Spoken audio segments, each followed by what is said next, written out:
ইমানবিলাক আমি আঁচনি ঘোষণা কৰিছিলোঁ, এই গোটেইবিলাক আঁচনি আমি অহা 15 ফেব্ৰুৱাৰীৰ ভিতৰত আমি সামৰণি মাৰিম। 20 ফেব্ৰুৱাৰী তাৰিখে অসমৰ অৰুণোদয় হিতাধিকাৰীসকললৈ আমি 8,000 টকা এককালীনভাৱে আগবঢ়াম। শ্ৰদ্ধাৰ ৰাইজ, আৰু এটা মোক প্ৰশ্ন সুধি থকা হৈছে যে PWDৰ এছিষ্টেণ্ট ইঞ্জিনিয়াৰ, জুনিয়ৰ ইঞ্জিনিয়াৰসকলৰ নিযুক্তি কেতিয়া হ'ব? সৰ্বশিক্ষা অভিযানৰ শিক্ষকসকলৰ স্পেচিয়েল ৰিক্ৰুটমেণ্ট ড্ৰাইভৰ নিযুক্তি কেতিয়া পাম? কৃষি বিভাগৰ নিযুক্তি আমি assistant agriculture officer, agriculture development অফিচাৰৰ আমি নিযুক্তি কেতিয়া পাম? চৰকাৰী অধিবক্তাসকলৰ নিযুক্তি কেতিয়া পাম? Public prosecutor, assistant public prosecutor, additional public prosecutor. মই আপোনালোকক বিনম্ৰতাৰে সৈতে জনাব খোজো যে অসম চৰকাৰৰ সকলো নিযুক্তি অহা 10 ফেব্ৰুৱাৰীৰ ভিতৰত আমি সামৰণি মাৰিম। শ্ৰদ্ধাৰ ৰাইজ, আঁচনি আৰু নিযুক্তিৰ লগে লগে অসমখনক উদ্যোগীকৰণ আৰু অসমক বিনিয়োগৰ পৃষ্ঠভূমি হিচাপে নিৰ্মাণ কৰিবৰ বাবেও আমি প্ৰয়াস আৰু প্ৰচেষ্টা কৰিছোঁ। এই বছৰ আপোনালোকে শুনি অত্যন্ত আনন্দিত হ'ব যে ভাৰত চৰকাৰে অসমক প্ৰথমবাৰৰ বাবে ৱৰ্ল্ড ইকনমিক ফৰামত ভাৰতবৰ্ষৰ আন ৰাজ্যসমূহৰ লগতে অসমকো প্ৰতিনিধিত্ব কৰিবলৈ সুযোগ দিছে। সাধাৰণতে মহাৰাষ্ট্ৰ, কৰ্ণাটক, অন্ধ্ৰপ্ৰদেশ, ৰাজস্থান আদি ৰাজ্যই এই ৱৰ্ল্ড ইকনমিক ফৰামত দেশক প্ৰতিনিধিত্ব কৰে।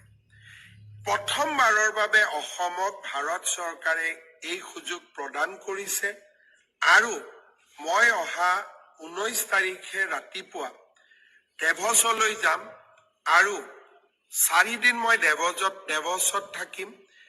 বিশ্বৰ উদ্যোগপতিসকলৰ আগত, ইকনমিষ্টসকলৰ আগত ৱৰ্ল্ড ইকনমিক ফৰামত মই অসমক প্ৰতিনিধিত্ব কৰিম। ৱৰ্ল্ড ইকনমিক ফৰামত আমেৰিকাৰ ৰাষ্ট্ৰপতিৰ দৰে দেশ বিদেশৰ গুৰুত্বপূৰ্ণ ৰাজনৈতিক নেতাসকলো উপস্থিত থাকে।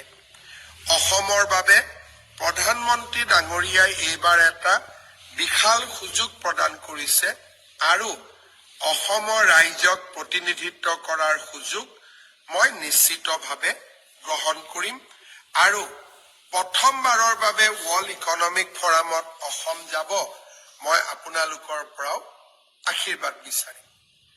শ্ৰদ্ধাৰ ৰাইজ, নিৰ্বাচন যিমানেই ওচৰত আহিছে, লাহে লাহে ৰাজনৈতিক বিতৰ্ক বা ৰাজনৈতিক আলাপ আলোচনাও ৰাজ্যখনত নিশ্চিতভাৱে বাঢ়ি যাব। কিন্তু ৰাজনীতিৰ এই গোটেই ঘটনাচক্ৰৰ মাজতো আমাৰ বাজেটত আমি যিমানবিলাক আঁচনি ঘোষণা কৰিছিলোঁ, প্ৰত্যেকটো আঁচনি অহা 20 ফেব্ৰুৱাৰীৰ আগতে আপোনালোকৰ ওচৰলৈ লৈ আহিবৰ বাবে মই সংকল্পবদ্ধ। কাৰণ আমাৰ ৰাজ্যত বিশেষ কৰি যোৱাবাৰ অসমত 27 ফেব্ৰুৱাৰী তাৰিখে নিৰ্বাচনৰ দিন ঘোষণা হৈছিলে। স্বাভাৱিকভাৱে 27 তাৰিখে নিৰ্বাচনৰ দিন ঘোষণা হ'লে তাৰ আগতেই আমি আপোনালোকক প্ৰতিশ্ৰুতি দিয়া প্ৰত্যেকটো আঁচনি বাস্তৱত ৰূপায়িত কৰিব লাগিব। আমি আমাৰ দায়িত্বসমূহ নিষ্ঠাৰে সৈতে পালন কৰিম। ফেব্ৰুৱাৰী মাহত আমাৰ ৰাজ্যবাসীয়ে আৰু কেইবাটাও নতুন নতুন উপহাৰ লাভ কৰিব। গুৱাহাটী, উত্তৰ গুৱাহাটীৰ মাজত বহু প্ৰত্যাশিত কুমাৰ ভাস্কৰ বৰ্মা সেতু আমি ফেব্ৰুৱাৰী মাহত প্ৰধানমন্ত্ৰীৰ কৰ কমলেৰে আমি উদ্বোধন কৰিম।